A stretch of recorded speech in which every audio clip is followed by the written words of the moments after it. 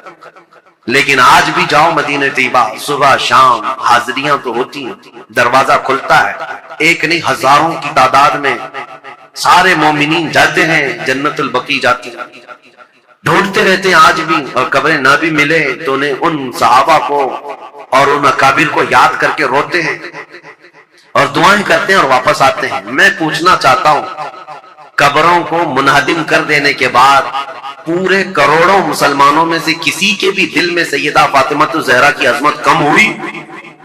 کیا امام حسن مجتبی کی قبر کو ڈھا دینے کے بعد ان کی عظمت کسی کے سینے میں کم ہوئی؟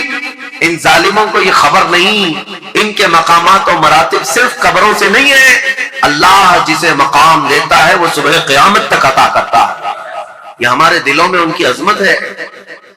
سیدنا امام حسن مجتبی رضی اللہ تعالیٰ عنہ نے خلافت امیر معاویہ کے حوالے کر دیا۔ چونکہ ہمارا موضوع جو چل رہا ہے وہ تاریخ اسلام ہے، تو تاریخ کو لے کر کے چلنا ہے مجھے کربلا تک۔ کربلا کے واقعات کیسے پیش آئے اب آپ کا ذہن بن گیا ہوگا۔ جب حضرت عثمان کے زمانے سے اتنے معاملات چل رہے تھے تو پھر کربلا آنے تک کے معاملات کیا کیا ہوئے ہوں گے، اب آپ کا ذہن خود ہی فیصلہ کرے گا کیا کیا ہوئے ہوں گے۔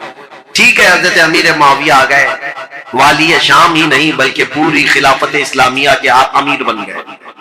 اب ظاہر سی بات ہے امیر معاویہ 40 ہجری میں خلیفہ بنے تو ان کا زمانہ خلافت جو ہے 60 سال تک رہا ہے، یعنی تقریباً 60 ہجری تک رہا ہے، 20 سال آپ نے خلافت کی ہے۔ تو اب ان کی بھی کچھ سیرت آپ کے سامنے رکھنا ضروری ہے۔ کون ہے امیر معاویہ؟ کون ہے یہ جو 20 سال خلافت کیا؟ خلفائے راشدین کے بعد سب سے لمبا دور ان کو ملا ہے، اور 22 سال پہلے گورنر رہے، کل 42 سال انہوں نے ملک شام کی رسی پکڑی، باغ ڈور سنبھالا، تو 42 سال تک مسلمانوں پر حکمرانی کرنے والے امیر معاویہ کون ہیں؟ ان کی تاریخ بھی ضروری ہے۔ رسول اللہ صلی اللہ علیہ وآلہ وسلم نے فرمایا، قیامت کے دن اہل دوزخ میں سے ایک شخص کو لایا جائے گا جس نے دنیا میں سب سے زیادہ آرام و راحت دیکھی ہوگی، پھر اسے ایک لمحے کے لیے جہنم میں ڈالا جائے گا، پھر اسے پوچھا جائے گا، اے ابن آدم، کیا تو نے کبھی کوئی نعمت دیکھی تھی؟ کیا تجھے کبھی کوئی آسائش ملی تھی؟ وہ کہے گا نہیں، باخدا اے میرے رب، مجھے کبھی کوئی نعمت نہیں ملی۔